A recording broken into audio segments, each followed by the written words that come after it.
بسم اللہ الرحمن الرحیم۔ فضائل صدقات صلہ رحمی کے باب میں سے احادیث پڑھی جا رہی ہیں۔ حضور اقدس صلی اللہ علیہ وسلم سے کسی نے دریافت کیا کہ میرے بہترین تعلقات یعنی احسان اور سلوک کا سب سے زیادہ مستحق کون ہے، یعنی حقدار کون ہے؟ حضور صلی اللہ علیہ وسلم نے ارشاد فرمایا ماں، پھر دوبارہ سہ بارہ ماں ہی کو بتایا، پھر فرمایا کہ باپ، پھر دوسرے رشتہ دار، الاقرب فالاقرب، یعنی جو جتنا ہو اتنا ہی مقدم ہے۔ اس حدیث شریف سے بعض علماء نے استنباط کیا ہے کہ حسن سلوک اور احسان میں ماں کا حق 3 حصے ہیں اور باپ کا 1 حصہ، اس لیے کہ حضور صلی اللہ علیہ وسلم نے 3 مرتبہ ماں کو بتا کر چوتھی مرتبہ باپ کو بتایا۔ اس کی وجہ علماء یہ بتاتے ہیں کہ اولاد کے لیے ماں 3 مشقتیں برداشت کرتی ہے، حمل کی، جننے کی، دودھ پلانے کی۔ اسی وجہ سے فقہا نے اس کی تصریح کی ہے کہ احسان اور سلوک میں ماں کا حق باپ پر مقدم ہے۔ اگر کوئی ایسا شخص ہو کہ اپنی ناداری کی وجہ سے دونوں کے ساتھ سلوک نہیں کر سکتا تو ماں کے ساتھ سلوک کرنا مقدم ہے۔ البتہ اعزاز اور ادب تعظیم میں باپ کا حق ماں پر مقدم ہے، اور یہ بھی ظاہر ہے کہ عورت ہونے کی وجہ سے ماں احسان کی زیادہ محتاج ہوتی ہے۔ ان دونوں کے بعد دوسرے رشتہ دار ہے، جس کی قرابت یعنی رشتہ داری جتنی قریب ہوں گی اتنا ہی مقدم ہوگا۔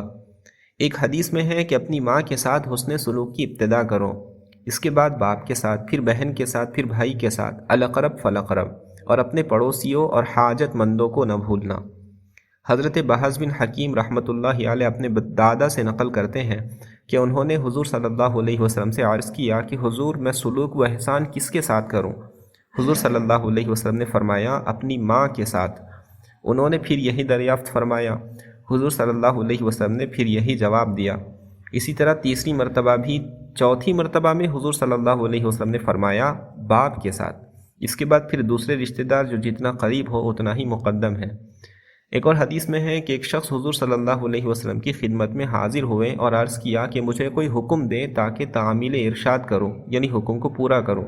حضور صلی اللہ علیہ وسلم نے فرمایا کہ اپنی ماں کے ساتھ احسان کرو۔ دوسری اور تیسری مرتبہ کے بعد حضور صلی اللہ علیہ وسلم نے فرمایا کہ باپ کے ساتھ احسان کرو۔ ایک حدیث میں ہے کہ 3 چیزیں ایسی ہیں جس میں یہ پائی جائیں حق تعالی شانہ مرنے کے وقت کو اس پر آسان کر دیتے ہیں اور جنت میں اس کو داخل کر دیتے ہیں: ضعیف پر مہربانی، والدین پر شفقت، اور ماتحتوں پر احسان۔ ایک حدیث میں ہے کہ 3 چیزیں ایسی ہیں جس میں یہ پائی جائیں حق تعالی شانہ مرنے کے وقت کو اس پر آسان کر دیتے ہیں اور جنت میں اس کو داخل کر دیتے ہیں۔ نمبر 1 ضعیف پر مہربانی، نمبر 2 والدین پر شفقت، اور نمبر 3 ماتحتوں پر احسان، یعنی جو نیچے ہو نوکر وغیرہ ان پر احسان کرنا۔ حدیث نمبر 2، حضور اقدس صلی اللہ علیہ وسلم کا ارشاد ہے کہ جو شخص یہ چاہتا ہے کہ اس کے رزق میں وسعت کی جائے اور اس کے نشانات قدم میں تاخیر کی جائے، اس کو چاہیے کہ صلہ رحمی کریں۔ جو شخص یہ چاہتا ہے کہ اس کے رزق میں وسعت کی جائے اور اس کے نشانات قدم میں تاخیر کی جائے، اس کو چاہیے کہ صلہ رحمی کریں۔ فائدہ: نشانات قدم میں تاخیر کیے جانے سے عمر کا دراز ہونا، لمبا ہونا مراد لیا جاتا ہے، اس لیے کہ جس شخص کی عمر جتنی زیادہ ہوگی اتنے ہی زمانے تک اس کے چلنے سے نشانات قدم زمین پر پڑیں گے، اور جو مر گیا اس کے پاؤں کا نشان زمین سے مٹ گیا۔ اس پر یہ اشکال کیا جاتا ہے کہ عمر ہر شخص کی متعین ہے۔ قرآن پاک میں کئی جگہ یہ مضمون صراحت سے مذکور ہے کہ ہر شخص کا ایک وقت مقرر ہے جس میں 1 ساعت کی نہ تو تقدیم ہو سکتی ہے نہ تاخیر ہو سکتی ہے۔ اس وجہ سے درازی عمر کو بعض علماء نے وسعت رزق کی طرح سے برکت پر محمول فرمایا ہے کہ اس کے اوقات میں اس قدر برکت ہوتی ہے کہ جو کام دوسرے لوگ دنوں میں کرتے ہیں وہ گھنٹوں میں کر لیتا ہے، جس کام کو دوسرے لوگ مہینوں میں کرتے ہیں وہ دنوں میں کر گزرتا ہے۔ اور بعض علماء نے درازی عمر سے اس کا ذکر خیر مراد لیا ہے کہ بہت دنوں تک اس کے کارناموں کے نشانات اور ذکر خیر جاری رہتا ہے۔ بعض علماء نے لکھا ہے اس کی اولاد میں زیادتی ہوتی ہے جس کا سلسلہ اس کے مرنے کے بعد دیر تک رہتا ہے، اور یہی وجوہ اس کی ہو سکتی ہے۔ جب نبی کریم صلی اللہ علیہ وسلم نے، جن کا قول سچا ہے، ارشاد برحق ہے، اس کی اطلاع دی ہے تو صورت اس کی جو بھی ہو اس کا حاصل ہونا یقینی ہے، اور اللہ جل شانہ کی پاک ذات قادر مطلق اور مسبب الاسباب ہے۔ اس کو اسباب پیدا کرنا کیا مشکل ہے؟ وہ ہر چیز کا جس کو وہ کرنا چاہیں ایسا سبب پیدا کر دیتا ہے کہ اخلاقی عقلیں دنگ رہ جاتی ہے۔ اس لیے اس میں نہ کوئی اشکال ہے نہ کوئی مانع یعنی رکاوٹ ہے۔ مقدرات کا مسئلہ اپنی جگہ پر اٹل ہے، لیکن اس دنیا کو اللہ جل شانہ نے دار الاسباب بنایا ہے اور ہر چیز کے لیے ظاہری یا باطنی سبب پیدا کیا ہے۔ اگر ہیضے کے بیمار کے لیے حکیم ڈاکٹر وغیرہ کے لیے ایک ایک منٹ میں آدمی دوڑ سکتا ہے کہ شاید اس دوا سے فائدہ ہو، اس دوا سے فائدہ ہو، کیوں؟ تاکہ عمر باقی رہے، حالانکہ وہ ایک مقررہ متعینہ چیز ہے۔ پھر کوئی وجہ نہیں کہ بقائے عمر کے لیے اس سے زیادہ جد و جہد صلہ رحمی میں نہ کی جائے، اس لیے کہ اس کا بقا اور طول عمر کے لیے سبب ہونا یقینی ہے، اور ایسے حکیم کا ارشاد ہے جس کے نسخے میں نہ کبھی کوئی غلطی ہوئی ہو، اور ان معمولی حکیم ڈاکٹروں کے نسخوں اور تشخیص میں غلطیوں کے سینکڑوں احتمالات ہیں۔ حضور اقدس صلی اللہ علیہ وسلم کا یہ پاک ارشاد جو ابھی اوپر گزرا مختلف احادیث میں مختلف عنوانات سے وارد ہوا ہے، اس لیے اس میں تردد نہیں۔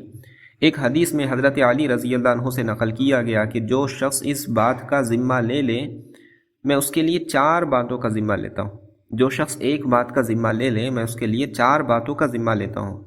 جو شخص صلہ رحمی کرے اس کی عمر دراز ہوتی ہے، اعزہ یعنی رشتہ دار اس سے محبت کرتے ہیں، رزق میں اس کے وسعت ہوتی ہے اور جنت میں داخل ہوتا ہے۔ حضور اقدس صلی اللہ علیہ وسلم نے حضرت ابوبکر صدیق رضی اللہ عنہ سے فرمایا کہ 3 باتیں بالکل حق اور پکی ہیں۔ نمبر 1، جس شخص پر ظلم کیا جائے اور وہ چشم پوشی کرے، یعنی اس کو چھپائے، اس کی عزت بڑھتی ہے۔ نمبر 2، جو شخص مال کی زیادتی کے لیے سوال کریں اس کے مال میں کمی ہوتی ہے۔ نمبر 3، جو شخص عطا اور صلہ رحمی کا دروازہ کھول دیں اس کے مال میں کثرت ہوتی ہے۔ فقیہ ابو لیث رحمۃ اللہ علیہ فرماتے ہیں کہ صلہ رحمی میں 10 چیزیں قابل مداح ہیں۔ اول یہ کہ اس میں اللہ جل شانہ عما نوالہ کی رضا و خوشنودی ہے کہ اللہ کا حکم صلہ رحمی کا ہے۔ دوسرے، رشتہ داروں پر مسرت پیدا کرنا ہے، اور حضور صلی اللہ علیہ وسلم کا پاک ارشاد ہے کہ افضل ترین عمل مومن کا خوش کرنا ہے۔ تیسرے، اس سے فرشتوں کو بھی بہت مسرت ہوتی ہے۔ چوتھے، مسلمانوں کی طرف اس شخص کی تعریف اور مدح ہوتی ہے۔ پانچویں، شیطان علی اللعنہ کو اس پر بڑا رنج ہوتا ہے۔ چھٹے، اس کی وجہ سے عمر میں زیادتی ہوتی ہے۔ ساتویں، رزق میں برکت ہوتی ہے۔ آٹھویں، مردوں کو اس سے مسرت ہوتی ہے۔ مردوں کو اس سے مسرت ہوتی ہے کہ باپ دادا جن کا انتقال ہو گیا، ان کو جب اس کی خبر ہوتی ہے تو ان کو بڑی خوشی اس سے ہوتی ہے۔ نویں، آپس کے تعلقات میں اس سے قوت ہوتی ہے۔ جب تم کسی کی مدد کرو گے، اس پر احسان کرو گے، تمہاری ضرورت اور مشقت کے وقت میں وہ دل سے تمہاری اعانت کرنے کا خواہش مند ہوگا۔ 10ویں، مرنے کے بعد تمہیں ثواب ملتا رہے گا کہ جس کی بھی تم مدد کرو گے تمہارے مرنے کے بعد وہ ہمیشہ تمہیں یاد کر کے دعائے خیر کرتا رہے گا۔ حضرت انس رضی اللہ عنہ فرماتے ہیں کہ قیامت کے دن رحمان کے عرش کے سائے میں 3 قسم کے آدمی ہوں گے۔ ایک صلہ رحمی کرنے والا کہ اس کے لیے دنیا میں بھی اس کی عمر بڑھائی جاتی ہے، رزق میں بھی وسعت کی جاتی ہے اور اس کی قبر میں بھی وسعت کر دی جاتی ہے۔ دوسرے، وہ عورت جس کا خاوند مر گیا ہو اور وہ چھوٹی اولاد کی پرورش کی خاطر ان کے جوان ہونے تک نکاح نہ کریں تاکہ ان کی پرورش میں مشکلات پیدا نہ ہوں۔ تیسرے، وہ شخص جو کھانا تیار کرے اور یتامہ مساکین کی دعوت کرے۔ حضرت حسن رضی اللہ عنہ حضور اقدس صلی اللہ علیہ وسلم سے نقل کرتے ہیں کہ 2 قدم اللہ کے یہاں بہت محبوب ہے۔ ایک وہ قدم جو فرض نماز ادا کرنے کے لیے اٹھا ہو، دوسرا وہ قدم جو کسی محرم کی ملاقات کے لیے اٹھا ہو۔ بعض علماء نے لکھا ہے 5 چیزیں ایسی ہیں جن پر دوام اور استقلال سے اللہ جل شانہ کے یہاں ایسی نیکیاں ملتی ہیں جیسا کہ اونچے اونچے پہاڑ، اور ان کی وجہ سے رزق میں بھی وسعت ہوتی ہے۔ ایک، صدقے کی مداومت، تھوڑا ہو یا زیادہ۔ دوسرے، صلہ رحمی پر مداومت، چاہے قلیل ہو یا کثیر۔ تیسرے، اللہ کے راستے میں جہاد کرنا۔ چوتھے، ہمیشہ باوضو رہنا۔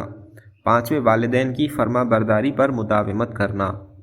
ایک حدیث میں آیا ہے جس عمل کا ثواب اور بدلہ سب سے جلدی ملتا ہے وہ صلہ رحمی ہے۔ بعض آدمی گنہگار ہوتے ہیں لیکن صلہ رحمی کی وجہ سے ان کے مالوں میں بھی برکت ہوتی ہے اور ان کی اولاد میں بھی۔ ایک حدیث میں ہے کہ صدقہ طریقے کے موافق کرنا اور معروف بھلائی کا اختیار کرنا، اور معروف یعنی بھلائی کا اختیار کرنا، والدین کے ساتھ احسان کرنا اور صلہ رحمی آدمی کو بدبختی سے نیک بختی کی طرف پھیر دیتا ہے۔ ایک حدیث میں ہے کہ صدقہ طریقے کے موافق کرنا اور معروف یعنی بھلائی کا اختیار کرنا، والدین کے ساتھ احسان کرنا اور صلہ رحمی آدمی کو بدبختی سے نیک بختی کی طرف پھیر دیتا ہے۔ عمر میں زیادتی کا سبب ہے اور بری موت سے حفاظت ہے۔ عمر میں اور رزق میں زیادتی جتنی کثرت سے روایت میں ذکر کی گئی اس کا نمونہ معلوم ہو گیا۔ یہ دونوں چیزیں ایسی ہیں جن پر ہر شخص مرتا ہے اور دنیا کی ساری کوششیں انہی دو چیزوں کی خاطر ہیں۔ حضور صلی اللہ علیہ وسلم نے ان دونوں کے لیے بہت سہل تدبیر بتا کہ صلہ رحمی کیا کرو، دونوں تمنائیں حاصل ہوں گی۔ اگر حضور صلی اللہ علیہ وسلم کے ارشاد کے حق ہونے پر یقین ہے تو پھر عمر اور رزق کی زیادتی کے خواہش مندوں کو اس نسخے پر زیادہ سے زیادہ عمل کرنا چاہیے، اور جو میسر ہو اقربا پر خرچ کرنا چاہیے کہ رزق میں زیادتی کے وعدے سے اس کا بدل بھی ملے گا اور عمر میں اضافہ مفت میں ہے۔ حدیث نمبر 3، حضور اقدس صلی اللہ علیہ وسلم کا ارشاد ہے کہ باپ کے ساتھ حسن سلوک کا اعلیٰ درجہ یہ ہے کہ اس کے چلے جانے کے بعد اس کے ساتھ تعلقات رکھنے والوں کے ساتھ حسن سلوک کریں۔ فائدہ، چلے جانے سے مراد عارضی چلا جانا بھی ہو سکتا ہے اور مستقل چلا جانا یعنی مر جانا بھی ہو سکتا ہے، اور یہ درجہ بڑھا ہوا اس لیے ہے کہ زندگی میں تو اس کے دوستوں کے ساتھ حسن سلوک میں اپنے ذاتی اغراض کا شائبہ بھی ہو سکتا ہے کہ ان کے ساتھ تعلق کی قوت اور اچھا سلوک ان اغراض کے پورا ہونے میں معین ہوگا جو والد سے وابستہ ہے، لیکن باپ کے مرنے کے بعد ان کے ساتھ سلوک اور احسان کرنا اپنے ذاتی اغراض سے بالا تر ہوتا ہے، اس میں باپ کا احترام خالص رہ جاتا ہے۔ ایک حدیث میں ہے، ابن دینار رحمۃ اللہ علیہ کہتے ہیں کہ حضرت ابن عمر رضی اللہ عنہما مکہ کے راستے میں تشریف لے جا رہے تھے، راستے میں ایک بدو جاتا ہوا نظر پڑا۔ حضرت ابن عمر رضی اللہ عنہما نے اس کو اپنی سواری دے دی اور اپنے سر مبارک سے امامہ اتار کر اس کی نظر کر دیا۔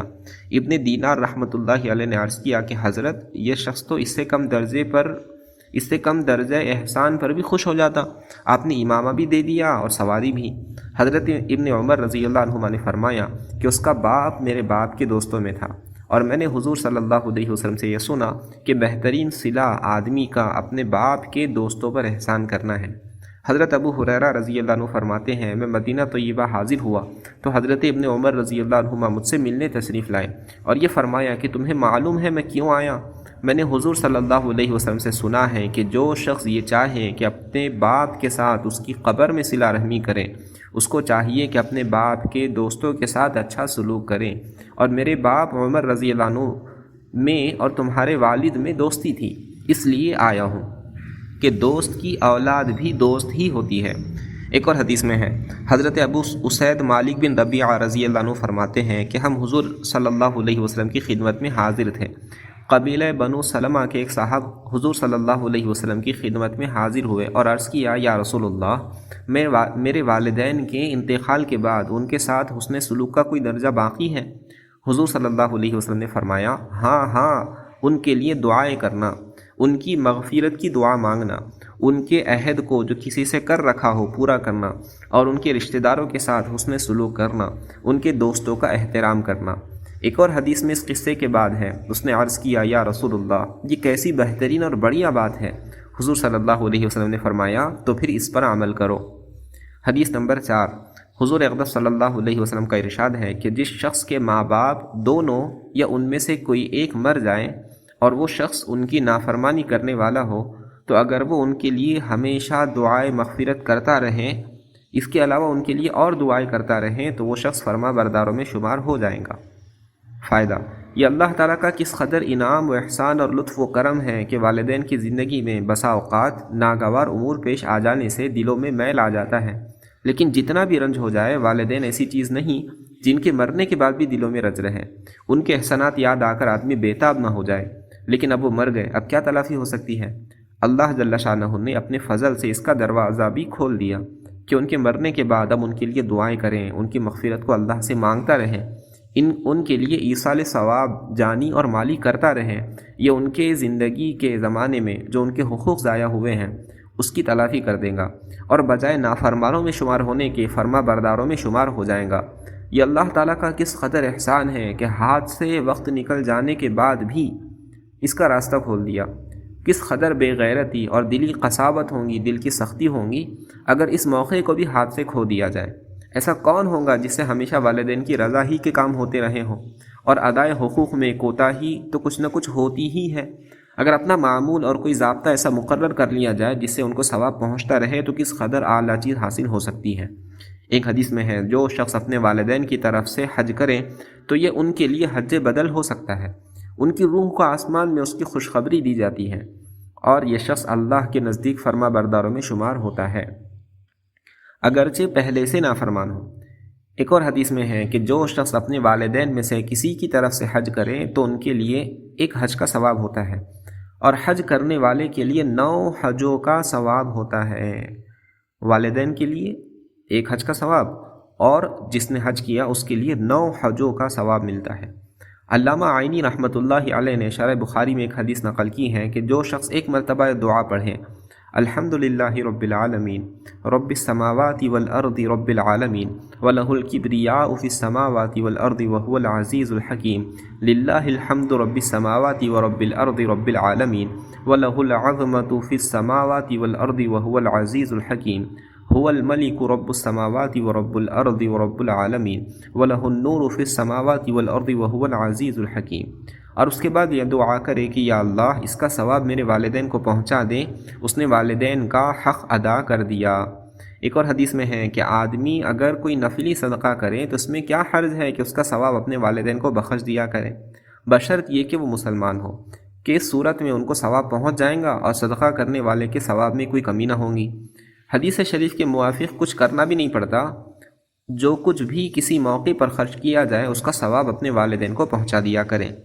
حضرت عبداللہ بن سلام رضی اللہ عنہ فرماتے ہیں، اس پاک ذات کی قسم جس نے حضور اقدس صلی اللہ علیہ وسلم کو حق بات کے ساتھ بھیجا ہے، یہ اللہ کے پاک کلام میں ہے کہ جو شخص تیرے باپ کے ساتھ صلہ رحمی کرتا ہو تو اس کے ساتھ قطع رحمی نہ کر، اس سے تیرا نور جاتا رہے گا۔ ایک حدیث میں ہے جو اپنے والدین کی یا ان میں سے ایک کی قبر کی ہر جمعہ کو زیارت کریں اس کی مغفرت کی جائیں گی اور وہ فرما برداروں میں شمار ہوگا۔ اوزاعی رحمۃ اللہ علیہ کہتے ہیں، مجھے یہ بات پہنچی ہے کہ جو شخص اپنے والدین کی زندگی میں فرما بردار ہو پھر ان کے انتقال کے بعد ان کے لیے استغفار کریں، اگر ان کے ذمے قرض ہو تو اس کو ادا کریں، اور ان کو برا نہ کہیں تو وہ فرما برداروں میں شمار ہو جاتا ہے۔ اور جو شخص والدین کی زندگی میں فرما بردار تھا لیکن ان کے مرنے کے بعد ان کو برا بھلا کہتا ہے، ان کا قرض بھی ادا نہیں کرتا، ان کے لیے استغفار بھی نہیں کرتا، وہ نافرمان شمار ہو جاتا ہے۔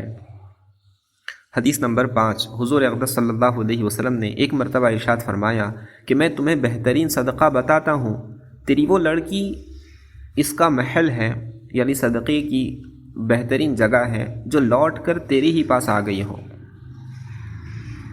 اور اس کے لیے تیرے سوا کوئی کمانے والا نہ ہو، کہ ایسی لڑکی پر جو بھی خرچ کیا جائے گا وہ بہترین صدقہ ہے۔ فائدہ، لوٹ کر آ جانے سے مراد یہ ہے کہ لڑکی کا نکاح کر دیا تھا، اس کے خاوند کا انتقال ہو گیا یا خاوند نے طلاق دے دی یا کوئی اور عارضہ ایسا پیش آ گیا جس کی وجہ سے وہ لڑکی پھر باپ کے ذمے ہو گئی، تو اس کی خبر گیری، اس پر خرچ کرنا افضل ترین صدقہ ہے۔ اور اس کا افضل ہونا صاف ظاہر ہے کہ اس میں ایک صدقہ ہے، دوسرے مصیبت زدہ کی امداد ہے، تیسرے صلہ رحمی ہے، چوتھے اولاد کی خبر گیری ہے، پانچویں غم زدہ کی دلداری ہے کہ اولاد کا ابتدا میں والدین کے ذمے ہونا رنج کے بجائے خوشی کا سبب ہوتا ہے، لیکن اس کا اپنا گھر ہو جانے کے بعد، اپنا ٹھکانہ بن جانے کے بعد پھر والدین کے ذمے ہو جانا زیادہ رنج کا سبب ہوا کرتا ہے۔ نبی کریم صلی اللہ علیہ وسلم کا ارشاد ہے کہ جو شخص کسی مصیبت زدہ کی فریاد رسی کرے اس کے لیے 73 درجے مغفرت کے لکھے جاتے ہیں، جن میں سے ایک میں اس کے تمام امور کی اصلاح اور درستی ہے، اور 72 درجے اس کے لیے قیامت میں ترقیات کا سبب ہے۔ اس مضمون کی بہت سی روایت پہلی فصل کی احادیث میں نمبر 26 کے ذیل میں صفحہ 151 پر گزر چکی ہے۔ ام المؤمنین حضرت ام سلمہ رضی اللہ عنہا نے حضور صلی اللہ علیہ وسلم سے دریافت کیا، میرے پہلے خاوند ابو سلمہ کی جو اولاد میرے پاس ہے ان پر خرچ کرنے کا بھی مجھے ثواب ملے گا؟ وہ تو میری ہی اولاد ہے۔ حضور صلی اللہ علیہ وسلم نے فرمایا، ان پر خرچ کیا کر، اس کا تجھے ثواب ملے گا۔ اور اولاد پر رحمت اور شفقت تو بغیر اس کی احتیاج اور ضرورت کے بھی مستقل مندوب اور مطلوب ہے۔ ایک مرتبہ حضور اقدس صلی اللہ علیہ وسلم کے پاس دونوں نواسے حضرت حسن حضرت حسین رضی اللہ عنہما میں سے ایک موجود تھے۔ حضور صلی اللہ علیہ وسلم نے ان کو پیار کیا۔ اقرع بن حابس رضی اللہ عنہ قبیلہ تمیم کا سردار بھی وہاں موجود تھا۔ کہنے لگا، میرے 10 بیٹے ہیں، میں نے ان میں سے کبھی بھی کسی کو پیار نہیں کیا۔ حضور صلی اللہ علیہ وسلم نے اس کی طرف تیز نگاہ سے دیکھا اور فرمایا، جو رحم نہیں کرتا اس پر رحم کیا بھی نہیں جاتا۔ ایک اور حدیث میں ہے، ایک بدو نے عرض کیا، تم بچوں کو پیار کرتے ہو، ہم تو نہیں کرتے۔ حضور صلی اللہ علیہ وسلم نے فرمایا میں اس کا کیا علاج کروں کہ اللہ نے تیرے دل سے رحمت کا مادہ نکال دیا۔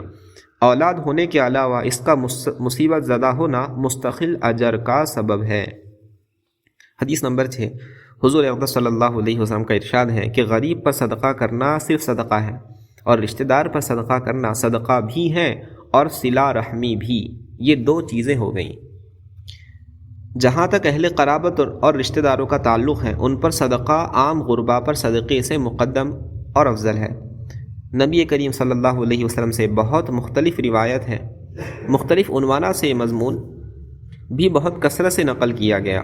حضور صلی اللہ علیہ وسلم کا ارشاد ہے کہ ایک اشرفی تو اللہ کے راستے میں خرچ کریں، ایک اشرفی تو غلام کے آزاد کرنے میں خرچ کریں، ایک اشرفی تو کسی فقیر کو دیں، ایک اشرفی تو اپنے اہل و عیال پر خرچ کریں۔ ان میں سب سے افضل یہی ہے جو تو اپنے اہل و عیال پر خرچ کریں، بشرط یہ کہ محض اللہ کے واسطے خرچ کیا جائے اور وہ ضرورت مند بھی ہوں، جیسا کہ آگے آ رہا ہے۔ ایک اور حدیث میں ہے کہ حضرت میمونہ رضی اللہ عنہا نے ایک باندی آزاد کی۔ حضور صلی اللہ علیہ وسلم نے فرمایا اگر اس کو اپنے ماموں کو دے دیتی تو زیادہ ثواب ہوتا۔ ایک مرتبہ حضور اقدس صلی اللہ علیہ وسلم نے عورتوں کو خاص طور سے صدقہ کرنے کی ترغیب دی۔ حضرت عبداللہ بن مسعود رضی اللہ عنہ مشہور صحابی اور فقہا صحابہ میں ہیں۔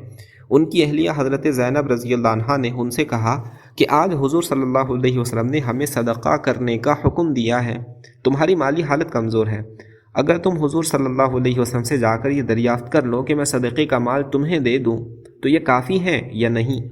انہوں نے فرمایا تم خود ہی جا کر دریافت کر لو، کہ ان کو اپنی ذات کے لیے دریافت کرنے میں غالباً حجاب اور خود غرضی کا خیال ہوا ہوگا۔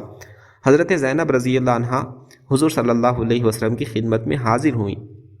وہاں دروازے پر دیکھا ایک اور عورت بھی کھڑی ہیں اور وہ بھی یہی مسئلہ دریافت کرنا چاہتی ہیں، لیکن حضور صلی اللہ علیہ وسلم کے رعب کی وجہ سے دریافت کرنے کی ہمت نہ ہوئی۔ اتنے میں حضرت بلال رضی اللہ عنہ آ گئے۔ ان دونوں نے ان سے دریافت کی، ان دونوں نے ان سے درخواست کی کہ حضور صلی اللہ علیہ وسلم سے عرض کر دیں کہ وہ دو عورتیں کھڑی ہیں اور یہ دریافت کرتی ہیں کہ اگر وہ اپنے خاوندوں پر اور جو یتیم بچے پہلے خاوندوں سے ان کے پاس ہیں ان پر صدقہ کر دیں تو یہ کافی ہے۔ حضرت بلال رضی اللہ عنہ نے حضور صلی اللہ علیہ وسلم سے پیام پہنچایا۔ حضور صلی اللہ علیہ وسلم نے دریافت فرمایا کون عورتیں ہیں؟ حضرت بلال رضی اللہ عنہ نے عرض کیا ایک فلاں عورت انصاریہ ہے اور ایک عبداللہ بن مسعود رضی اللہ عنہ کی بیوی زینب رضی اللہ عنہا ہے۔ حضور صلی اللہ علیہ وسلم نے فرمایا کہ ہاں ان کے لیے 2 گنا ثواب ہے، صدقے کا بھی اور قرابت کا بھی۔ حضرت علی کرم اللہ وجہہ کا ارشاد ہے کہ میں اپنے کسی بھائی کی 1 درم سے مدد کروں، یہ مجھے زیادہ پسند ہے دوسرے پر 20 درم خرچ کرنے سے، اور میں اس پر 100 درم خرچ کر دوں یہ زیادہ محبوب ہے ایک غلام آزاد کرنے سے۔ ایک حدیث میں ہے جب آدمی خود ضرورت مند ہو تو وہ مقدم ہے، جب اپنے سے زائد ہو تو عیال مقدم ہے، اس سے زیادہ ہو تو دوسرے رشتہ دار مقدم ہے، ان سے زائد ہو تو پھر ادھر ادھر خرچ کریں۔ یہ مضمون کنز العمال وغیرہ میں کئی روایت میں ذکر کیا گیا۔ اس سے معلوم ہوا کہ دوسروں کو مؤخر کرنا جب ہی ہے جب کہ اپنے کو اور اپنے اہل و عیال کو احتیاج زیادہ ہو، یعنی ضرورت زیادہ ہو۔ اگر اپنے سے زیادہ محتاج دوسرے ہوں یا خود باوجود احتیاج کے صبر پر قادر ہیں اور اللہ پر اعتقاد کامل ہے تو دوسروں کو مقدم کر دینا کمال کا درجہ ہے۔ پہلی فصل کی آیت میں نمبر 28 صفحہ 60 پر وَيُؤْثِرُونَ عَلَىٰ أَنفُسِهِمْ کے ذیل میں یہ مضمون مفصل گزر چکا ہے۔ حضرت علی رضی اللہ عنہ ارشاد فرماتے ہیں میں تمہیں اپنا اور اپنی بیوی حضرت فاطمہ رضی اللہ عنہا کا جو حضور صلی اللہ علیہ وسلم کی سب سے زیادہ لاڈلی اولاد تھی قصہ سناؤں۔ وہ میرے گھر میں رہتی تھی، خود چکی پیستی جس کی وجہ سے ہاتھوں میں گٹے پڑ گئے، خود پانی بھر کر لاتی جس کی وجہ سے مشکیزے کی رگڑ سے بدن پر رسی کے نشان پڑ گئے، خود گھر میں جھاڑو وغیرہ دیتی جس سے کپڑے میلے رہتے، خود کھانا پکاتی جس سے دھوئیں کے اثر سے کپڑے کالے رہتے، غرض ہر قسم کی مشقتیں اٹھاتی رہتی۔ ایک مرتبہ حضور صلی اللہ علیہ وسلم کے پاس کچھ باندی غلام وغیرہ آ گئے تو میں نے کہا تم بھی جا کر ایک غلام خادم مانگ لو کہ اس مشقت سے کچھ امن ملے۔ وہ حضور صلی اللہ علیہ وسلم کی خدمت میں حاضر ہوئی۔ وہاں کچھ مجموعہ تھا، شرم کی وجہ سے کچھ عرض نہ کر سکی، واپس چلی آئیں۔ ایک حدیث میں ہے حضرت عائشہ رضی اللہ عنہا سے عرض کر کے چلی آئیں دوسرے دن حضور صلی اللہ علیہ وسلم تشریف لائے اور ارشاد فرمایا کہ فاطمہ رضی اللہ عنہ تم کل کیا کہنے گئی تھی؟ وہ تو شرم کی وجہ سے چپکی ہو گئی۔ حضرت علی رضی اللہ عنہ فرماتے ہیں کہ میں نے ان کی ساری حالت پانی وغیرہ بھرنے کی بیان کر کے عرض کیا کہ میں نے ان کو بھیجا تھا کہ ایک خادم آپ سے مانگ لیں۔ حضور صلی اللہ علیہ وسلم نے فرمایا کہ میں تمہیں خادم سے بہتر چیز بتاؤں؟ جب سونے لیٹا کرو تو سبحان اللہ 33 مرتبہ، الحمدللہ 33 مرتبہ، اللہ اکبر 34 مرتبہ پڑھا کرو، یہ خادم سے بڑھ کر ہے۔ ایک اور حدیث میں اس قصے میں حضور صلی اللہ علیہ وسلم کا یہ ارشاد بھی نقل کیا گیا کہ میں تمہیں اس حالت میں ہرگز نہیں دے سکتا کہ اہل صفہ کے پیٹ بھوک کی وجہ سے لپٹ رہے ہیں، میں ان غلاموں کو بیچ کر ان کی قیمت اہل صفہ پر خرچ کروں گا۔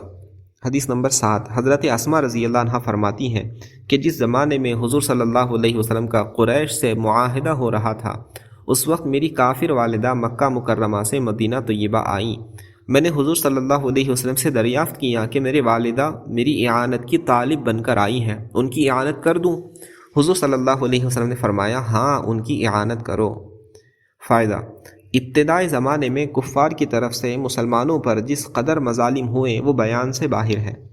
تواریخ کی کتب ان سے پر ہے، حتیٰ کہ مسلمانوں کو مجبور ہو کر مکہ مکرمہ سے ہجرت کرنی پڑی۔ مدینہ منورہ پہنچنے کے بعد بھی مشرکین کی طرف سے ہر طریقے سے لڑائی اور ایذا رسانی کا سلسلہ رہا۔ حضور صلی اللہ علیہ وسلم صحابہ رضی اللہ عنہم کی ایک جماعت کے ساتھ محض عمرہ کرنے کی نیت سے مکہ مکرمہ تشریف لائے تو کافروں نے مکہ میں داخل بھی نہ ہونے دیا، باہر ہی سے واپس ہونا پڑا۔ لیکن اس وقت آپس میں ایک معاہدہ چند سال کے لیے ہو گیا تھا جس میں چند سال کے لیے کچھ شرائط پر آپس میں لڑائی نہ ہونے کا فیصلہ ہوا تھا۔ مشہور قصہ ہے، اسی معاہدے کی طرف حضرت اسماء رضی اللہ عنہا نے اس حدیث میں ارشاد فرمایا کہ جس زمانے میں قریش سے معاہدہ ہو رہا تھا، اس معاہدے کے زمانے میں حضرت ابوبکر رضی اللہ عنہ کی ایک بیوی جو حضرت اسماء رضی اللہ عنہا کی والدہ تھی اور مسلمان نہیں ہوئی تھی، اپنی بیٹی حضرت اسماء رضی اللہ عنہا کے پاس کچھ اعانت کی یعنی مدد کی خواہش لے کر گئیں۔ چونکہ وہ مشرک تھیں، اس لیے حضرت اسماء رضی اللہ عنہا کو اشکال پیش آیا کہ ان کی اعانت کی جائے یا نہیں، اس لیے حضور صلی اللہ علیہ وسلم سے دریافت کیا۔ حضور صلی اللہ علیہ وسلم نے اعانت کا حکم فرمایا۔ امام خطابی رحمۃ اللہ علیہ فرماتے ہیں اس قصے سے معلوم ہوا کہ کافر رشتہ داروں کی صلہ رحمی بھی مال سے ضروری ہے جیسا کہ مسلمان رشتہ داروں کی ضروری ہے۔ ایک روایت میں ہے اس قصے میں قرآن پاک کی آیت لا ینہاکم اللہ عن الذین لا یقاتلوکم فی الدین ولم یخرجوکم من دیارکم ان تبروہم وتقسطوا الیہم ان اللہ یحب المقسطین نازل ہوئی، جس کا ترجمہ یہ ہے کہ اللہ تعالیٰ تم کو ان لوگوں کے ساتھ احسان اور انصاف کا برتاؤ کرنے سے منع نہیں کرتا جو تم سے دین کے بارے میں نہیں لڑتے، اور تم کو تمہارے گھروں سے انہوں نے نہیں نکالا۔ اللہ تعالیٰ انصاف کا برتاؤ کرنے والوں سے محبت رکھتے ہیں۔ حضرت اقدس حکیم الامت مولانا تھانوی قدس سرہ فرماتے ہیں کہ مراد وہ کافر ہے جو ذمی یا مصالح ہو، یعنی جس سے معاہدہ ہو گیا ہو یا جس سے صلح کی کچھ باتیں ہوئی ہوں، یعنی محسنانہ برتاؤ ان سے جائز ہے، اور اسی کو منصفانہ برتاؤ فرمایا، یعنی ان لوگوں سے احسان کا برتاؤ کرنا جائز ہے اور اسی کو انصاف کا برتاؤ کرنا فرمایا ہے۔ بس انصاف سے مراد خاص انصاف ہے، یعنی ان کی ذمیت یا مصالحت کے اعتبار سے انصاف اسی کو متقاضی ہے کہ اس بات کا تقاضا کرتا ہے کہ ان کے ساتھ احسان سے دریغ نہ کیا جائے، ورنہ مطلق انصاف تو ہر کافر بلکہ جانور کے ساتھ بھی واجب ہے۔ حضرت اسماء رضی اللہ عنہا کی والدہ، یہ والدہ جن کا نام قیلہ یا قتیلہ بنت عبد العزیٰ ہے، چونکہ مسلمان نہ ہوئی تھی اس لیے حضرت ابوبکر رضی اللہ عنہ نے ان کو طلاق دے دی تھی۔ بعض روایت میں ہے کہ یہ کچھ گھی پنیر وغیرہ ہدیے کے طور پر اپنی بیٹی حضرت اسماء رضی اللہ عنہا کے پاس گئیں، لے کر حضرت اسماء رضی اللہ عنہ کے پاس گئیں۔ انہوں نے ان کو اپنے گھر میں داخل نہ ہونے دیا۔ اپنی اللاتی ہمشیرہ حضرت عائشہ رضی اللہ عنہ کے پاس مسئلہ دریافت کرنے کے لیے آدمی بھیجا کہ حضور صلی اللہ علیہ وسلم سے دریافت کر کے اطلاع دیں۔ حضور صلی اللہ علیہ وسلم نے اجازت فرما دی اور یہ آیت شریفہ اسی قصے میں نازل ہوئی۔ یہ ان حضرات کی دین پر پختگی اور قابل رشک جذبہ تھا کہ ماں گھر پر آئی ہے، محض بیٹی سے ملنے کے واسطے آئی ہے، کہ اس وقت تک اعانت کی طلب کا تو وقت ہی نہ آیا تھا، لیکن حضرت اسما رضی اللہ عنہا نے مسئلہ تحقیق کرنے کے لیے آدمی دوڑا دیا کہ میں اپنی ماں کو گھر میں داخل ہونے کی اجازت دے سکتی ہوں یا نہیں۔ متعدد روایت میں مضمون وارد ہوا ہے کہ صحابہ کرام رضی اللہ عنہم غیر مسلموں پر صدقہ کرنا ابتداءً پسند نہیں کرتے تھے، جس پر حق تعالیٰ شانہ نے آیت شریفہ لیس علیک ھداھم ولکن اللہ یہدی من یشاء وما تنفقوا من خیر فلانفسکم نازل فرمائی کہ آپ کے ذمے ان کی ہدایت نہیں ہے، یہ تو خدا تعالیٰ کا کام ہے، جس کو چاہے ہدایت پر لاویں۔ جو کچھ تم خیرات وغیرہ خرچ کرتے ہو اپنے نفع کے واسطے کرتے ہو اور اللہ تعالیٰ کی رضا جوئی کے علاوہ کسی اور فائدے کی غرض سے نہیں کرتے، یعنی تم تو صدقہ وغیرہ اللہ تعالیٰ کی رضا کے واسطے کرتے ہو، اس میں ہر حاجت مند داخل ہے، کافر ہو یا مسلمان ہو۔ حضرت ابن عباس رضی اللہ عنہما فرماتے ہیں کہ لوگ اپنے کافر رشتہ داروں پر احسان کرنا پسند نہیں کرتے تھے تاکہ وہ بھی مسلمان ہو جائیں۔ انہوں نے اس بارے میں حضور صلی اللہ علیہ وسلم سے استفسار کیا، پوچھا، اس پر یہ آیت شریفہ لیس علیک ھداھم نازل ہوئی۔ اور بھی متعدد روایت میں مضمون وارد ہوا ہے۔ امام غزالی رحمۃ اللہ علیہ نے لکھا ہے، ایک مجوسی حضرت ابراہیم علیٰ نبینا علیہ صلاۃ والسلام کی خدمت میں حاضر ہوا اور آپ کا مہمان بننے کی درخواست کی۔ آپ نے فرما دیا، اگر تو مسلمان ہو جائے تو میں تیری مہمانی قبول کرتا ہوں۔ وہ مجوسی چلا گیا۔ اللہ جل شانہ کی طرف سے وحی نازل ہوئی کہ ابراہیم، تم ایک رات کا کھانا تبدیلی مذہب کے بغیر نہ کھلا سکے، ہم 70 برس سے اس کے کفر کے باوجود اس کو کھانا دے رہے ہیں۔ ایک وقت کا کھانا کھلا دیتے تو کیا مذائقہ تھا۔ حضرت ابراہیم علیہ السلام فوراً اس کی تلاش میں دوڑنے لگے، وہ مل گیا، اس کو اپنے ساتھ واپس لائے، اس کو کھانا کھلایا۔ اس مجوسی نے پوچھا کہ کیا بات پیش آئی، تم خود مجھے تلاش کرنے نکلے؟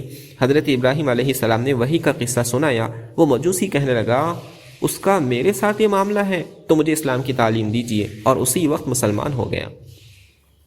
ایک حدیث میں ہے، 3 چیزیں ایسی ہیں جس میں کسی شخص کی کوئی گنجائش نہیں: والدین کے ساتھ احسان کرنا، چاہے والدین کافر ہو یا مسلمان، جس سے عہد کر لیا جائے اس کو پورا کرنا، چاہے مسلمان سے عہد کیا ہو یا کافر سے۔ نمبر 3، امانت کو واپس کرنا، چاہے مسلمان کی امانت ہو یا کافر کی۔ محمد بن حنیفہ، عطا اور قتادہ رحمۃ اللہ علیہم تینوں حضرات سے نقل کیا گیا کہ حق تعالیٰ شانہ کے پاک ارشاد، الا ان تفعلوا الى اولیاءکم معروفا، میں مسلمانوں کی یہود و نصارہ غیر مسلم رشتہ داروں کے لیے وصیت مراد ہے۔ حدیث نمبر 8، حضور اقدس صلی اللہ علیہ وسلم کا ارشاد ہے کہ مخلوق ساری کی ساری اللہ تعالیٰ کی عیال ہے، پس اللہ تعالیٰ کو وہ شخص بہت محبوب ہے جو اس کی عیال کے ساتھ احسان کریں۔ فائدہ: مخلوق کے اندر مسلمان، کافر، انسان، حیوان سب ہی داخل ہے۔ ہر مخلوق کے ساتھ احسان کا برتاؤ کرنا اسلام کی تعلیم ہے اور اللہ جل شانہ کو محبوب ہے۔ پہلی فصل کے نمبر 10 حدیث 94 پر پہلی فصل کے نمبر 10 صفحہ 94 پر یہ حدیث گزر چکی ہے کہ ایک فاحشہ عورت کی اس پر بخشش ہو گئی کہ اس نے پیاسے کتے کو پانی پلایا۔ دوسری فصل نمبر 8 صفحہ 194 پر یہ حدیث گزری ہے کہ ایک عورت کو اس بنا پر عذاب ہوا کہ اس نے ایک بلی پال رکھی تھی، اس کو کھانے کو نہ دیا۔ جب جانوروں کا یہ حال ہے تو آدمی تو اشرف المخلوقات ہے، اس پر احسان اور اچھے برتاؤ کا کیا اجر ہوگا۔ حضور اقدس صلی اللہ علیہ وسلم کا مشہور ارشاد ہے، ارحموا ما فی الارض یرحمکم ما فی السماء، تم زمین پر رہنے والوں پر رحم کرو، تم پر آسمان والے رحم کریں گے۔ دوسری حدیث میں حضور صلی اللہ علیہ وسلم کا ارشاد ہے کہ جو شخص آدمیوں پر رحم نہیں کرتا، اللہ جل شانہ اس پر رحم نہیں فرماتا۔ ایک اور حدیث میں ہے، رحم اس شخص کے دل سے نکالا جاتا ہے جو بدبخت ہو۔ خود حضور اقدس صلی اللہ علیہ وسلم کی ساری زندگی ساری دنیا کے لیے رحمت تھی۔ آپ صلی اللہ علیہ وسلم کی زندگی کا ایک ایک واقعہ اس کی شہادت دیتا ہے۔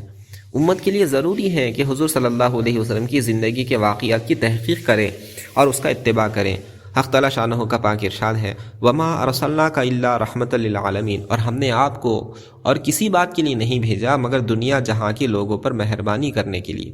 حضرت ابن عباس رضی اللہ عنہما اس آیت شریفہ کی تفسیر میں فرماتے ہیں کہ جو لوگ حضور صلی اللہ علیہ وسلم پر ایمان لے آئیں ان کے لیے تو آپ کا وجود دنیا میں اور آخرت میں رحمت ہے ہی، لیکن جو لوگ ایمان نہیں لائے ان کے لیے بھی آپ کا وجود اس لحاظ سے رحمت ہے کہ وہ پہلی امتوں کی طرح دنیا کے عذاب مسخ ہو جانے سے، زمین میں دھس جانے سے، آسمانوں سے پتھر برسانے سے محفوظ ہو گئے۔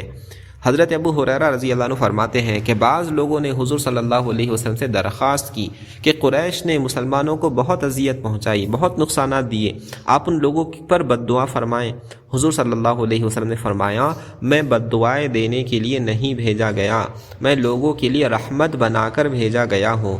اور بھی متعدد روایت میں مضمون وارد ہوا ہے، حضور اقدس صلی اللہ علیہ وسلم کے طائف کے سفر کا جاں گزار واقعہ حکایت صحابہ کے شروع میں لکھ چکا ہوں کہ ان بد نصیبوں نے کتنی سخت تکلیفیں پہنچائی کہ حضور اقدس صلی اللہ علیہ وسلم کے بدن مبارک سے خون جاری ہو گیا، اور اس پر جب اس فرشتے نے جو پہاڑوں پر متعین تھا آ کر درخواست کی کہ اگر آپ فرماویں تو دونوں جانب کے پہاڑوں کو ملا دوں جس سے یہ سب بیچ میں کچل جائیں گے، تو حضور صلی اللہ علیہ وسلم نے فرمایا مجھے اللہ کی ذات سے یہ امید ہے کہ اگر یہ لوگ مسلمان نہ بھی ہوں تو ان کی اولاد میں سے کچھ لوگ اللہ کا نام لینے والے پیدا ہو جائیں گے۔ احد کی لڑائی میں جب حضور صلی اللہ علیہ وسلم پر سخت حملہ کیا گیا، حضور صلی اللہ علیہ وسلم کا دندان مبارک شہید ہو گیا۔ لوگوں نے کفار پر بد دعا کی درخواست کی۔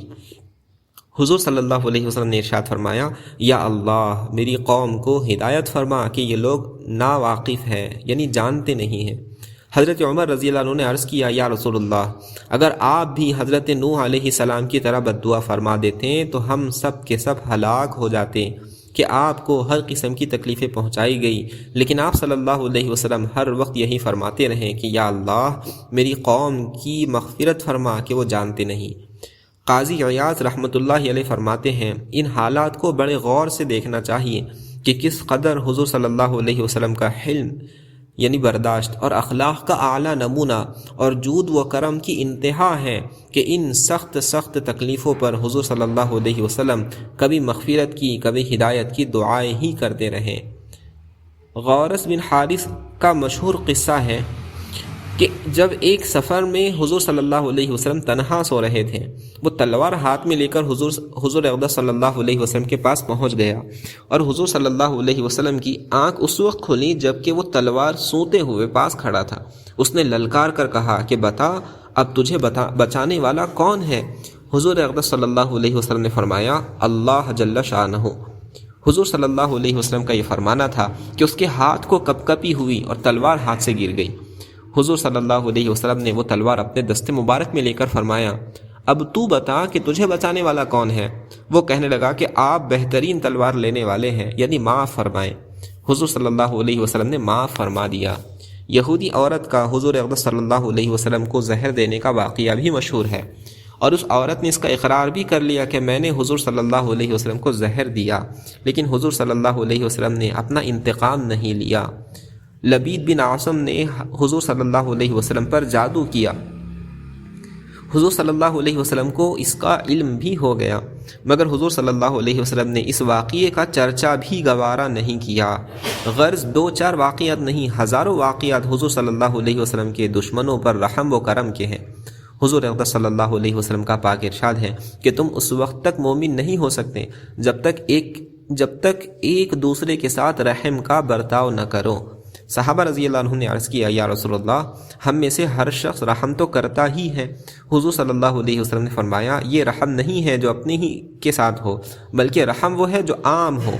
حضور اقدس صلی اللہ علیہ وسلم ایک مکان میں تشریف لے گئے، وہاں چند قریش کے حضرات بیٹھے ہوئے تھے۔ حضور صلی اللہ علیہ وسلم نے فرمایا کہ یہ سلطنت اور حکومت کا سلسلہ قریش میں رہے گا جب تک کہ وہ یہ معمول رکھیں جو ان سے رحم کی درخواست کریں اس پر رحم کریں، جب کوئی حکم لگائے تو عدل کا لحاظ کریں، جب کوئی چیز تقسیم کرے تو انصاف کو اختیار کریں، اور جو شخص ان امور کا خیال نہ کرے اس پر اللہ کی لعنت، فرشتوں کی لعنت، سارے آدمیوں کی لعنت۔ ایک مرتبہ حضور صلی اللہ علیہ وسلم ایک مکان میں تشریف لے گئے جہاں مہاجرین اور انصار کی ایک جماعت تشریف رکھتی تھی۔ حضور صلی اللہ علیہ وسلم کو تشریف لاتا دیکھ کر ہر شخص اپنی جگہ سے ہٹ گیا، اس امید پر کہ حضور صلی اللہ علیہ وسلم وہاں تشریف رکھیں۔ حضور صلی اللہ علیہ وسلم دروازے پر تشریف فرما رہے اور دروازے کی دونوں جانبوں پر ہاتھ رکھ کر ارشاد فرمایا میرا تم پر بہت حق ہے، یہ امر سلطنت کا قریش میں رہیں گا جب تک وہ 3 باتوں کا اہتمام رکھیں۔ جو شخص ان سے رحم کی درخواست کرے اس پر رحم کریں، جو فیصلہ کرے انصاف سے کریں، جو معاہدہ کسی سے کر لیں اس کو پورا کریں، اور جو شخص ایسا نہ کرے اس پر اللہ کی لعنت ہے، فرشتوں کی لعنت ہے، تمام آدمیوں کی لعنت ہے۔ حضور صلی اللہ علیہ وسلم کا پاک ارشاد ہے جو شخص چڑیا کو بھی بغیر حق کے ذبح کرے گا قیامت کے دن اس سے مطالبہ ہوگا۔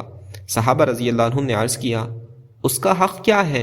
حضور صلی اللہ علیہ وسلم نے فرمایا ذبح کر کے اس کو کھایا جائے، یہ نہیں کہ ویسے ہی ذبح کر کے پھینک دیا جائے۔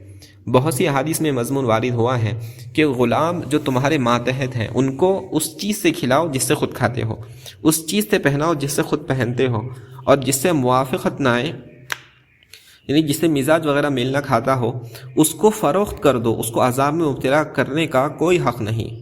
حضور صلی اللہ علیہ وسلم کا ارشاد ہے کہ جب تمہارا کوئی خادم تمہارے لیے کوئی چیز پکا کر لائیں کہ اس کی گرمی اور دھوئیں کی مشقت اس نے اٹھائی ہے، تو تمہیں چاہیے کہ اس کو کھانے میں اپنے ساتھ شریک کرو۔ اگر اتنی مقدار نہ ہو کہ اس کو شریک کر سکو تو اس میں سے تھوڑا سا اسے بھی دے دو۔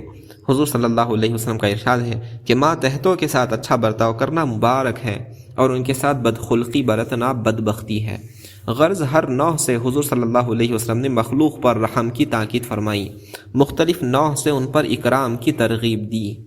حدیث نمبر 9، حضور اقدس صلی اللہ علیہ وسلم کا پاک ارشاد ہے کہ وہ شخص صلہ رحمی کرنے والا نہیں ہے جو برابر سرابر کا معاملہ کرنے والا ہو۔ صلہ رحمی کرنے والا تو وہ ہے جو دوسروں کے توڑنے پر صلہ رحمی کرے۔ فائدہ بالکل ظاہر اور بدیہی بات ہے، یعنی ایسی بات ہے جس پہ دلیل کی ضرورت نہیں۔ جب آپ ہر بات میں یہ دیکھ رہے ہیں کہ جیسا برتاؤ دوسرا کرے گا ویسا ہی میں بھی کروں گا، تو آپ نے کیا صلہ رحمی کی؟ یہ بات تو ہر اجنبی کے ساتھ بھی ہوتی ہے کہ جب دوسرا شخص آپ پر احسان کرے گا تو آپ خود اس پر احسان کرنے میں مجبور ہے۔ صلہ رحمی تو در حقیقت یہی ہے کہ اگر دوسرے کی طرف سے بے التفاتی، بے نیازی، قطع تعلق ہو تو تم اس کے جوڑنے کی فکر میں رہو، اس کو مت دیکھو کہ وہ کیا برتاؤ کرتا ہے، اس کو سوچو، اس کو ہر وقت سوچو کہ میرے ذمے کیا حق ہے، مجھے کیا کرنا چاہیے۔ دوسرے کے حقوق ادا کرتے رہو، ایسا نہ ہو کہ اس کا کوئی حق اپنے ذمے رہ جائے جس کا قیامت میں اپنے سے مطالبہ ہو جائے، اور اپنے حقوق کے پورا ہونے کا واہمہ بھی دل میں نہ لو، بلکہ اگر وہ پورے نہیں ہوتے تو اور بھی زیادہ مسرور ہو، اور بھی زیادہ خوش ہو کہ دوسرے عالم میں، دوسرے جہاں میں جو اجر و ثواب اس کا ملے گا وہ اس سے بہت زیادہ ہوگا جو یہاں دوسرے کے ادا کرنے سے وصول ہوتا۔ ایک صحابی رضی اللہ عنہ نے حضور اقدس صلی اللہ علیہ وسلم سے عرض کیا، یا رسول اللہ، میرے رشتہ دار ہیں، میں ان کے ساتھ صلہ رحمی کرتا ہوں، وہ قطع رحمی کرتے ہیں، میں ان پر احسان کرتا ہوں، وہ میرے ساتھ برائی کرتے ہیں، میں ہر معاملے میں تحمل یعنی برداشت سے کام لیتا ہوں، وہ جہالت اور اترے رہتے ہیں۔ حضور اقدس صلی اللہ علیہ وسلم نے ارشاد فرمایا، اگر یہ سب کچھ صحیح ہے تو ان کے منہ میں خاک ڈال رہا ہے، یعنی خود وہ ذلیل ہوں گے، اور تیرے ساتھ اللہ تعالیٰ شانہ کی مدد شامل حال رہیں گی جب تک تو اپنی اس عادت پر جمع رہیں گا، اور جب تک اللہ جل شانہ کی مدد کسی کے شامل حال رہے، نہ کسی برائی سے اس کو نقصان پہنچ سکتا ہے، نہ کسی کا قطع تعلق نفع پہنچانے سے رکاوٹ بن سکتا ہے۔ تو نہ چھوٹے مجھ سے یا رب، تیرا چھٹنا ہے غضب، یوں میں راضی ہوں مجھے چاہے زمانہ چھوڑ دے۔ یہ کھلی ہوئی حقیقت ہے کہ اللہ جل شانہ کسی کا مددگار ہو جائے تو اس کو کب کسی دوسرے کی مدد کی ضرورت باقی رہ سکتی ہے؟ پھر ساری دنیا اس کی مجبوراً معین ہے، یعنی مددگار ہے، اور ساری دنیا مل کر اس کو کوئی نقصان پہنچانا چاہے تو نقصان نہیں پہنچا سکتی۔ ایک حدیث میں حضور اقدس صلی اللہ علیہ وسلم کا ارشاد ہے کہ مجھے میرے رب نے 9 باتوں کا حکم فرمایا ہے۔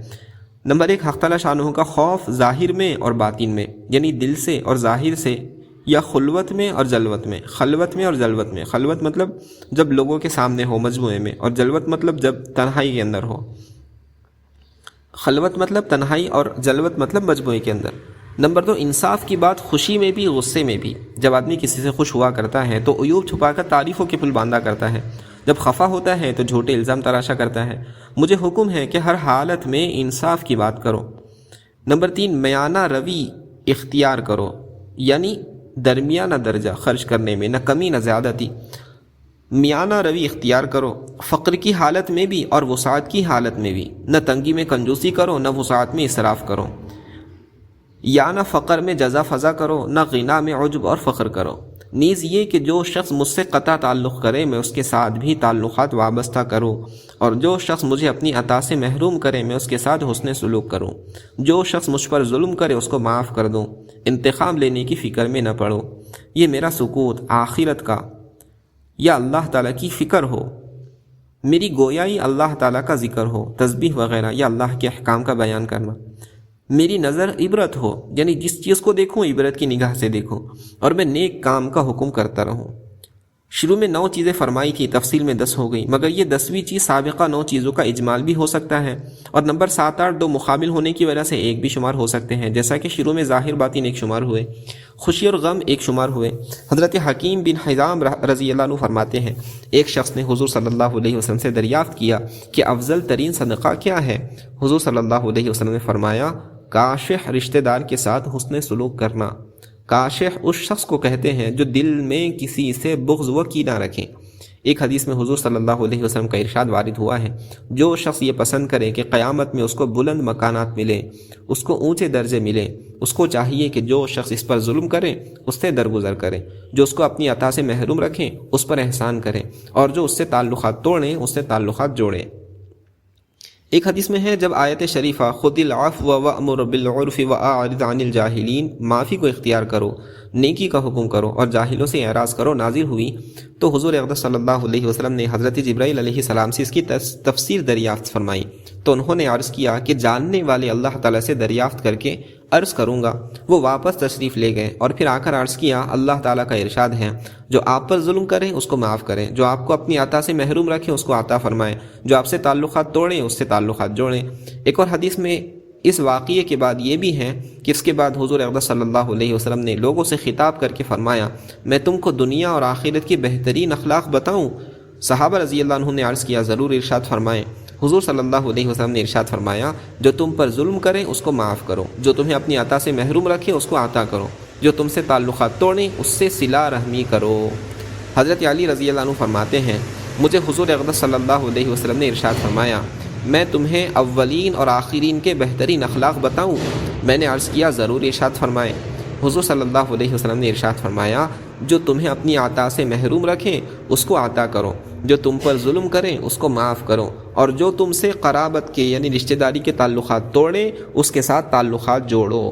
حضرت عقبہ رضی اللہ عنہ فرماتے ہیں کہ حضور صلی اللہ علیہ وسلم نے مجھ سے فرمایا، میں تمہیں دنیا اور آخرت کے بہترین اخلاق بتاؤں؟ پھر یہی 3 چیزیں ارشاد فرمائیں۔ اور بھی متعدد صحابہ اکرام رضی اللہ عنہم سے مضمون ذکر کیا گیا۔ حضرت ابو ہریرہ رضی اللہ عنہ حضور صلی اللہ علیہ وسلم کا ارشاد نقل کرتے ہیں کہ آدمی خالص ایمان تک اس وقت تک نہیں پہنچ سکتا جب تک یہ کام نہ کرے کہ اپنے سے تعلق توڑنے والوں کے ساتھ تعلقات جوڑا کرے، اپنے اوپر ظلم کرنے والوں کو معاف کیا کرے، اپنے کو گالیاں دینے والے کو بخش دیا کرے، اور جو اپنے ساتھ برائی کرے اس کے ساتھ بھلائی کرے۔ حدیث نمبر 10، حضور اقدس صلی اللہ علیہ وسلم کا ارشاد ہے کہ نہیں ہے کوئی گناہ جو زیادہ مستحق اس بات کا ہو کہ اس کا وبال آخرت میں ذخیرہ رہنے کے باوجود دنیا میں اس کی سزا بہت جلد نہ بھگتنی پڑے، ان 2 کے علاوہ، ایک ظلم، دوسرا قطع رحمی۔ فائدہ، یعنی یہ گناہ، ظلم اور قطع رحمی ایسے ہیں کہ آخرت میں تو ان پر جو کچھ وبال ہوگا وہ ہوگا ہی، آخرت کے علاوہ دنیا میں بھی ان کی سزا بہت جلد ملتی ہے۔ ایک اور حدیث میں ہے، حق تعالی شانہ ہر گناہ کی جب چاہے مغفرت فرما دیتے ہیں، مگر والدین کی قطع رحمی کی سزا مرنے سے پہلے پہلے دے دیتے ہیں۔ ایک حدیث میں ہے، ہر گناہ کی سزا اللہ جل شانہ آخرت پر مؤخر فرما دیتے ہیں، لیکن والدین کی نافرمانی کی سزا کو بہت جلد دنیا میں دے دیتے ہیں۔ بہت سی احادیث میں یہ بھی مضمون ہے کہ حق تعالی شانہ قیامت کے دن رحم یعنی رشتہ داری کو، قرابت کو زبان عطا فرمائیں گے۔ وہ عرش معلیٰ کو پکڑ کر یعنی اللہ تعالیٰ کے تخت کو پکڑ کر درخواست کرتا رہے گا کہ یا اللہ، جس نے مجھے ملایا تو اس کو ملا، جس نے مجھے قطع کیا تو اس کو قطع کر۔ بہت سی احادیث میں حق تعالی شانہ فرماتے ہیں کہ رحم کا لفظ اللہ تعالیٰ کے پاک نام رحمان سے نکالا گیا ہے، جو اس کو ملائے گا رحمان اس کو ملائے گا، جو اس کو قطع کرے گا رحمان اس کو قطع کرے گا۔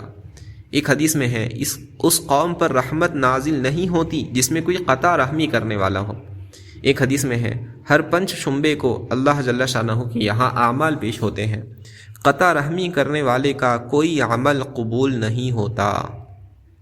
فقیہ ابو لیث رحمۃ اللہ علیہ فرماتے ہیں کہ قطع رحمی اس قدر بدترین گناہ ہے کہ پاس بیٹھنے والوں کو بھی رحمت سے دور کر دیتا ہے، اس لیے ضروری ہے کہ ہر شخص اس سے بہت جلد توبہ کرے اور صلہ رحمی کا اہتمام کرے۔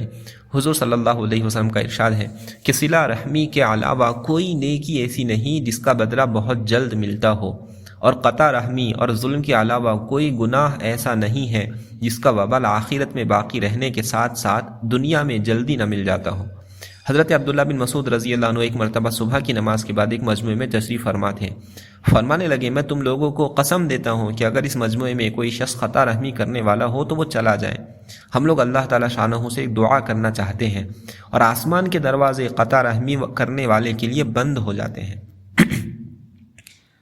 یعنی اس کی دعا آسمان پر نہیں جاتی اور اس سے پہلے ہی دروازہ بند کر دیا جاتا ہے، اور جب اس کے ساتھ ہماری دعا ہوں گی تو وہ دروازہ بند ہو جانے کی وجہ سے رہ جائیں گی۔ ان کے علاوہ بہت سی روایت سے مضمون معلوم ہوتا ہے اور دنیا کے بہت واقعات بہت کثرت سے اس کی شہادت دیتے ہیں کہ قطع رحمی کرنے والا دنیا میں بھی ایسے مصائب میں پھنستا ہے کہ پھر روتا ہی رہتا ہے، اور اپنی حماقت اور جہالت سے اس کو یہ خبر بھی نہیں ہوتی کہ اتنے اس گناہ سے توبہ نہ کریں، اس کی تلافی نہ کریں، اس کا بدل نہ کریں، اتنے اس آفت اور اس عذاب جس میں مبتلا ہے خلاصی نہ ہوں گی، چاہے لاکھ تدبیریں کر لیں، اور اگر کسی دنیاوی آفت میں مبتلا ہو جائیں تو وہ اس سے بہت ہلکی ہے کہ کسی بددینی میں خدا نہ کرے مبتلا ہو جائیں، کہ اس صورت میں اس کو پتہ بھی نہ چلے گا کہ توبہ ہی کر لیں۔ حق تعالی شانہ ہی اپنے فضل سے محفوظ فرمائیں۔